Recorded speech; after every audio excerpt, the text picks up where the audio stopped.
얼마 전에 작고하신 이어룡 교수님이 생전에 소개했던 이야기 중에 어머니에 관한 이야기가 한 토막이 있습니다. 그 이야기를 소개하면은 이야기가 이 홀어머니를 모시고 있던, 그렇게 살고 있던 어느 청년의 이야기입니다. 이 청년이 취직을 하려고 했지만 면접에서 번번이 떨어졌습니다. 그래서 마지막 기회라고 생각하고 최선을 다했던 그 면접에서도 떨어지자 이 청년 실업자가 그냥 있을 수가 없어서 그 회사 회장님을 붙잡고 호소를 했습니다. 회장님, 저는요 늙으신 홀어머니를 모시고 삽니다. 한 번만 더 기회를 주세요. 그러자 뜻밖의 회장님이 관심을 보였습니다. 그러면서 이렇게 응답을 하는 거였어요. 노모가 계시다고요? 그러면 오늘 집에 가서 발을 씻겨드리고, 노모의 발 씻겨드리고 내일 다시 오세요 하고 이야기를 하는 거였습니다. 집으로 돌아온 청년이 회장님의 요구대로 생전 처음 어머니의 발을 씻겨드리려고 했습니다. 순간 어머니의 발에 박힌 굳은 살을 처음 보았습니다. 그것은 자기가 볼 때 사람의 발이 아니었습니다. 거북이 등처럼 굳어진 발은 여기저기가 갈라지고 발톱은 닳아서 검게 오그라들고 있었습니다.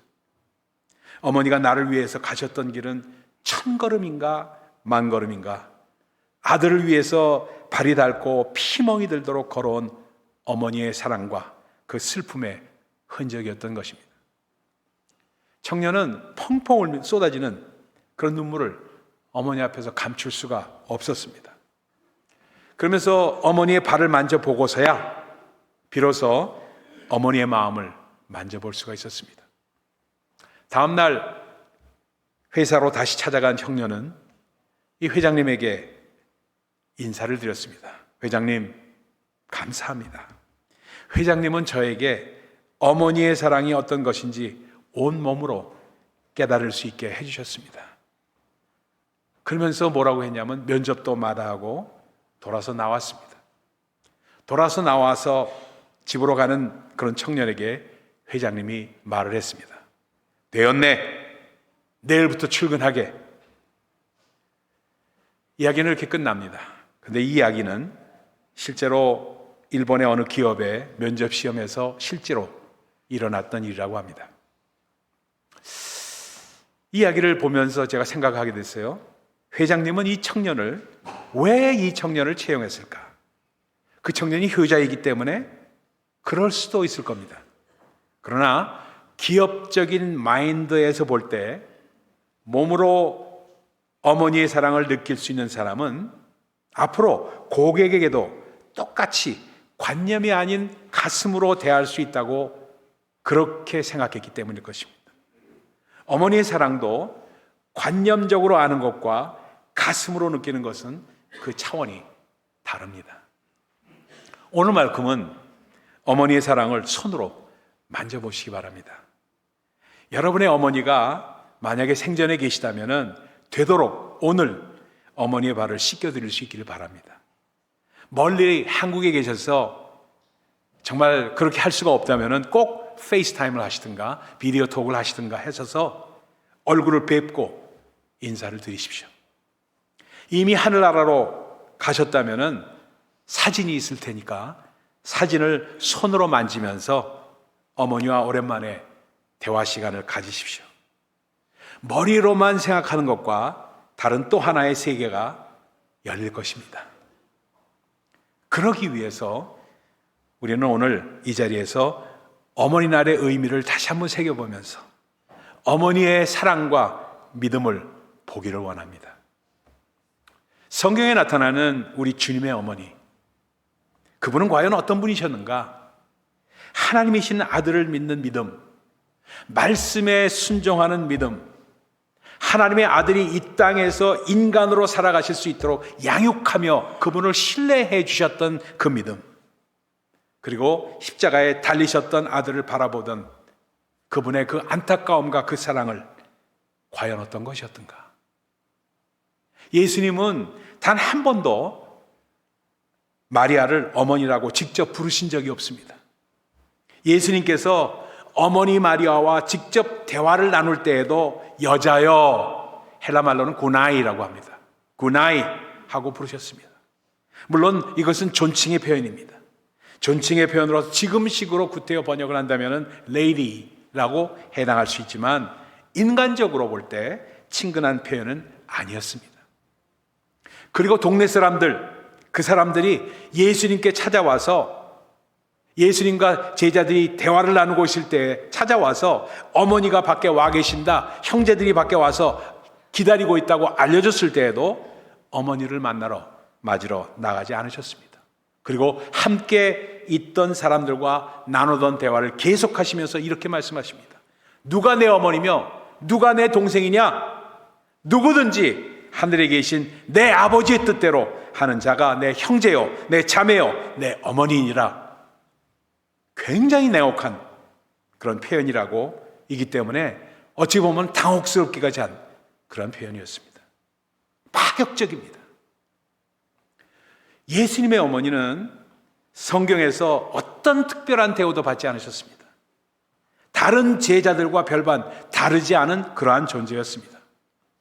그분은 마가의 다락방에서 120문도와 함께 섞여서 기도했던 사람이고 함께 성령 받았던 그런 인물이었습니다. 카톨릭에서 흔히 말하는 성모 마리아의 특별 대우는 찾아볼 수가 없습니다. 그래서 예수님의 어머니는 우리의 어머니들과 같이 평범하지만 오히려 더 아름다운 어머니의 모습입니다. 그러면 예수님의 어머니의 모습은 과연 어떤 모습이기에 특별했는가? 첫 번째입니다. 그분의 모습은 믿음의 모습이었습니다. 믿음도 철저한 믿음이었습니다. 가브리엘 천사가 마리아를 찾아왔을 때 그녀는 아직 처녀의 몸으로 요셉과 정혼한 사이였습니다. 우리가 너무 잘 아는 스토리입니다. 그런데 처녀의 몸으로 아들을 낳으리라고 천사가 말을 하니까 당황할 수밖에 없었습니다. 카톨릭에서 이때 가브리엘이 마리아를 불렀던 호칭을 그들이 주로 사용하던 라틴말, 나전어 성경에서 이렇게 번역하고 있습니다. 뭐라고 말하냐면 마리아, 알베우스 파벤테데오, 라틴 말입니다. 이건 무슨 뜻이냐면 Mary, you reservoir of God's grace, reservoir라고 표현합니다. 그러니까 무슨 말이냐면은 마리아가 은혜의 저장고요, 통로요, 성전이라는 뜻이라고 나전어는 번역을 하고 있습니다. 이 라틴어 번역 구조를 중심으로 해서 Mariology, 소위 말해서 마리아 신학을 만들고 마리아를 신성시한 겁니다. 그래서 우리 개신교에서 볼 때는 헬라어 원문에 어떻게 되어 있냐? 그걸 따져보니까 Mary, you favored one, 마리아, 은혜를 받은 자여 하고 번역이 되어 있고 원래 그렇게 원문이 되어 있습니다. 그러면 왜 마리아가 모든 어머니의 본이 되는가? 바로 그분의 믿음 때문입니다. 마리아가 말합니다. 저는 아직 남자를 알지 못하는 처녀인데 어찌 그런 일이 있을 수 있습니까? 그러자 가브리엘 천사가 말합니다. 하나님에게는 능치 못할 일이 없느니라. 이 말씀을 듣고 마리아가 바로 순종합니다. 그리고 위대한 믿음의 고백을 합니다. 이렇게 말합니다. 주의 계집종이오니 말씀대로 내게 이루어지리이다. Let it be unto me according to your word. Let it be 라는 노래가 거기서 나왔습니다. Let it be. 예수님의 동정녀 잉태와 탄생은 바로 마리아의 순종의 열매였던 것입니다. 여러분, 순종은 믿음의 행함입니다. 믿음의 행함. 믿음은 다분히 정적이고요. 순종은 동적입니다. 믿음이 있다 하면서 순종을 하지 않으면 아직 믿음이 행함으로 열매를 맺지 못한 것입니다.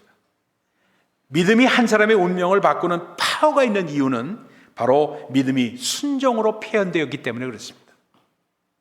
주의 계집종이오니 말씀대로 제게 이루어지이다. 마리아 당시의 상황, 예수님 당시의 상황으로는 있을 수 없는 이야기입니다. 그 당시의 컬처나 그 당시의 인식이나 모든 것으로는 도저히 있을 수 없는 이야기를 지금 그는 마리아는 받고 있습니다. 예수님도 믿음에는 반드시 순종이 따라야 한담을 가르치면서 이렇게 고백합니다. 이렇게 가르치고 계세요. 이렇게 우리에게 고백하라는데 바로 무익한 종에 비유해서 이렇게 말합니다. 저는 쓸데없는 종입니다. 다만 해야 할 일을 했을 뿐입니다. 우리는 무익한 종이에요. 우리가 해야 할 일을 한 것뿐입니다. 라고 말을 하고 가르쳐 주셨습니다. 이 순종이 살아계신 하나님이 우리 안에서 나타나시게 하는 능력이라는 겁니다. 순종하지 않는 믿음은 없습니다. 마리아는 자신의 이론과 생각을 다 버리고 믿고 순종함으로써 예수님의 어머니가 되셨습니다. 가나의 혼인잔치에서도 여지없이 이 순종이 나타나고 있습니다. 가나의 혼인잔치는 교회의 모습을 상징적으로 예표하고 보여준 것이 가나의 혼인잔치입니다. 그래서 교회의 예배가 가나의 혼인잔치에 있었던 축제가 되어야 함을 나타내는 그러한 예표의 말씀입니다. 이때 교회에 포도주가 떨어져서 바로 마리아가 나섭니다. 뭘 말합니까? 교회의 예배에 성령의 임재가 없는 사실을 상징적으로 우리에게 말씀하고 있습니다. 그래서 성령께서 임재하셔야 하는 장면을 상징하기 때문에 마리아가 나옵니다. 마리아가 포도주를 더 마련해 달라고 부탁하는 장면에서 예수님은 조금은 언짢은 모습을 보이십니다. 여자여, 다시 한번 구나이, 여자여라고 말합니다. 그 일이 나와 무슨 상관이 있나이까? 내 때가 아직 이루어지지 않았나이다. 듣기에 따라서 이게 무슨 소리인지 이해하기가 어렵습니다. 근데 그 말씀은 예수님께서 떠나셔야지 다른 보혜사 성령께서 오심을 예표하고 있는 것입니다. 내 때가 아직 안 되었다는 겁니다. 포도주는 성령님을 상징하고 성령님의 인재가 있어야 되는 교회를 상징하고 있는데 내 때가 아직 이루어지지 않았다는 말씀을 하고 있습니다. 그러자 교회에 성령님을 나타내게 하기 위해서 조금은 무리한 청을 어머님은 하면서 순종을 보이십니다. 하인들에게 말합니다. 너희에게 저분이 무슨 말씀을 하시든지 그대로 하라. 예수님은 교회를 위해서 모든 것을 걸었던 어머니 마리아의 청을 들어주십니다. 그래서 마침내 물이 변하여 포도주가 되는 역사가 있었던 것을 보여주고 있는 비유의 말씀입니다. 믿음의 어머니는 때로 이렇게 자녀를 위해서 또 교회를 위해서 모든 것을 희생하며 자신을 버릴 줄 알고 또한 생명을 걸 수 있는 그런 분이 믿음의 어머니라는 것을 보여주고 있습니다.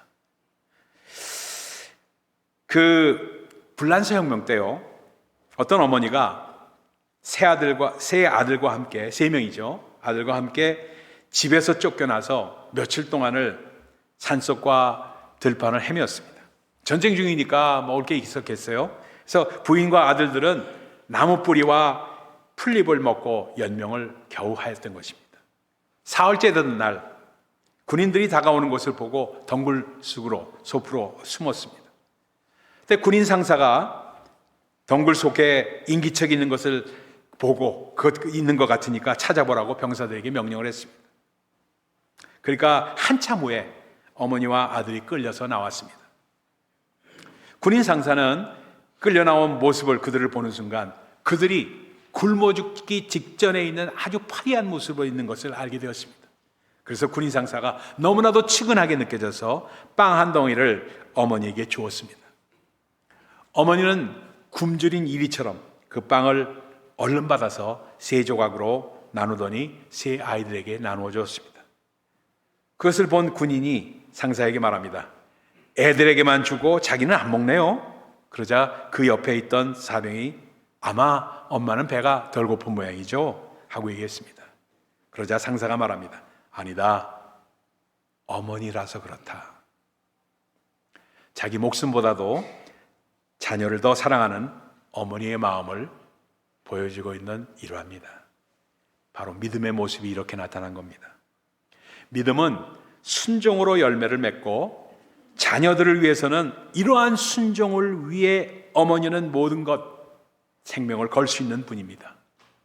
우리를 위해서 그렇게 하셨고 이것이 바로 마리아 예수님의 어머님께서 가나의 혼인잔치 스토리에 담긴 내용으로 우리에게 보여준 모습입니다. 두 번째입니다. 첫 번째는 믿음의 모습이었고 두 번째는 사랑의 모습이었습니다. 성경에는 우리 주님과 어머니 마리아의 간의 그 감정 표현이 아주 극히 제한되게 기록되어 있습니다. 누가복음은 마리아와 요셉이 주님이 어려서부터 함께 예루살렘에 올라갔다가 어린 주님을 잃어버렸던 장면을 기록하고 있습니다. 그때 한참 당황하여서 아들을 찾던 그들이 사흘 후에나 성전에서 어린 예수를 찾게 됩니다. 그때 어머니가 말합니다. 얘야, 내 아버지와 내가 근심하여서 너를 찾아노라 하고 말씀합니다. 그 말에 어린 예수가 대답을 합니다. 어찌하여 나를 찾으셨나이까? 내 아버지 집에 내가 있어야 될지를 알지 못하였나이까? 상당히 아주 플랫하게, 아주 굉장히 당황스럽게 하는 대답입니다. 그 말에 놀라고 당황할 수밖에 없었을 겁니다. 그럼에도 불구하고 그 다음에 나오는 구절에 이렇게 말합니다. 그 말씀에, 그 당황스러운 말씀에 순종하며 받들었다고 성경은 기록하고 있습니다. 어머니의 사랑입니다. 어머니 마리아는 그리고 그 다음 말씀이 더 기가 막히게 나옵니다. 예수, 어린 예수, 12살 먹은 예수, 그 어린 예수의 말을 마음에 두었더라라고 성경은 기록합니다. 마리아의 그 모습 가운데 나타난 사랑의 모습은 잠잠히 아들을 신뢰하고 기다리는 모습입니다. 우리 육신의 어머니들도 마찬가지입니다. 남들은 다 포기해도 마지막 순간까지 우리를 신뢰해 주시는 분은 다름 아닌 우리 어머니들이십니다. 저는 목회하면서 그런 어머님들을 참 많이 만났어요. 그 중에 리차드의 어머니, 전 아마 평생을 잊지 못합니다. 리차드 어머니. 그 리차드와 데니의 두 아들의 어머니입니다. 리차드는 저희 교회에 왔어요. 언젠가 한번 말씀드렸던 이야기인지도 모르겠습니다. 왔는데 이 아이가 좀 retarded, 좀 이렇게 좀 이렇게 지진아요. 학습 장애가 있고 지진아였습니다. 지진하다 보니까 얘 어머니가 얼마나 고민하면서 기도를 했는지를 말할 수가 없었어요. 근데 과락을 했어요. 낙제를 했어요. 드롭 아웃 한 거예요. 그러니까 한 번 했을 때는 그나마 괜찮았는데 두 번째 했을 때는 동생인 2살 터울인 데니하고 같은 학급에 들어가게 됐어요. 그러니까 형인 이 리차드가 얼마나 세상 말로 하면 쪽팔리는 이야기고, 그렇죠? 어머니는 얼마나 그걸 보고 가슴이 아팠겠어요. 보다 못해서 저를 찾아왔어요. 찾아와서 다른 교회를 다니고 있던 분인데 저희 교회로 옮기면서 이 애를 좀 맡아달라고, 좀 어떻게 목사님이 기도해달라고 부탁을 해요. 저라고 무슨 방법이 있나요? 그러나 기도를 하면서 걔를 하나하나 지도해 나갔습니다. 제가 한 거는 아무것도 없었어요. 그러나 그 아이를 위한 어머니의 그 투쟁, 그 기도, 매일 새벽에 나와서 기도하고 매일 새벽마다 부르짖고 기도하고 그 목이 다 쉬어가면서 터지도록 기도했던 기도는 아직도 귀에 쟁쟁합니다. 귀에 쟁쟁해요. 그리고 마침내 형과 동생이 똑같이 고등학교를 졸업하고 더 이상 낙제는 하지 않고 졸업을 간신히 했습니다. 그리고 나약대학교를 들어갔어요. 똑같이 들어갔습니다. 들어가서 거기서 공부하고 거기서 두각을 나타내고 얘가 사운드 엔지니어가 됐어요. 지금 얼마나 잘 됐는지 이루 말할 수가 없어요. 그런데 이번에는 그 똑똑한 동생애가 문제가 생겼어요. 동생애가 문제가 생긴 게 잘 나가다가 기타도 잘 치고 노래도 잘하고 하던 애인데, 그리고 찬양도 잘 인도하던 애인데, 부모의 어찌 보면 자랑거리였는데 얘가 결혼을 딱 했는데 이혼을 하고 말았어요. 그러니까 그 어머니의 그 아픔이라는 거는 이루 말할 수 없었어요. 이 애를 맡아서 기르면서 그 이혼하니까 그 아이를 포기하고 엄마한테 맡겨버리고 갔어요. 그리고 엄마는 한국으로 가버렸어요. 그러니까 얼마나 마음이 답답해요. 그 애를 키우면서 간절히 기도했던 그 리차드의 어머니, 데니의 어머니를 지금도 기억합니다. 결국 마침내 재혼하고 마침내 지금 어느 큰 교회에서, 미국 교회죠, 그래서 찬양 인도자로 다시 사역을 하고 있는 모습을 저에게 자랑스럽게 보여주고 있었습니다. 그 뒤에는 끔찍하고 포기하지 않으면서 끔찍하게 기도했던 어머니의 모습이 저는 생생하게 보고 있습니다.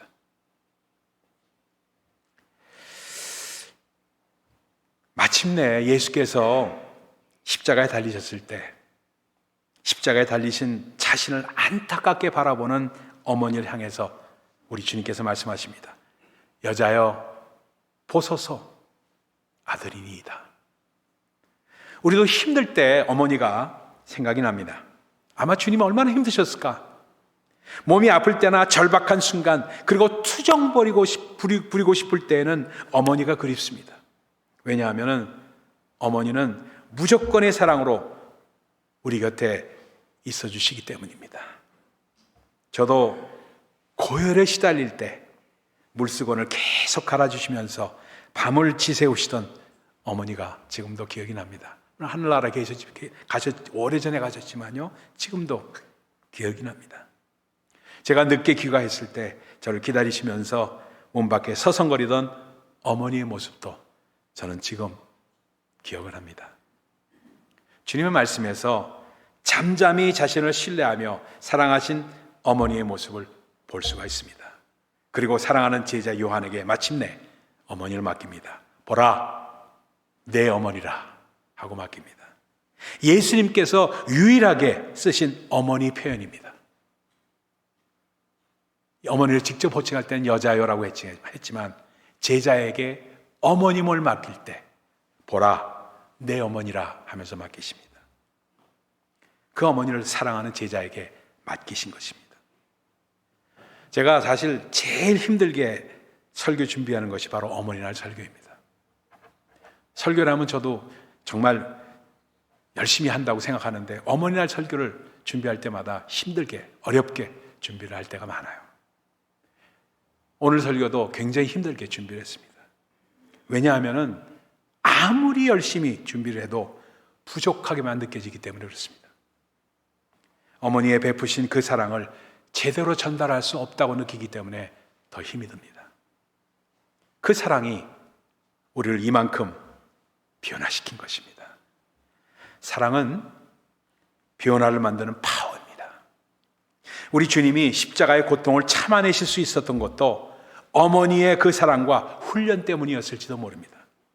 아마도 어머니에 대한 애틋한 감사를 제대로 전달할 수가 없으셨을지도 모릅니다. 가슴이 벅차서 말씀하실지 없을지도 모릅니다.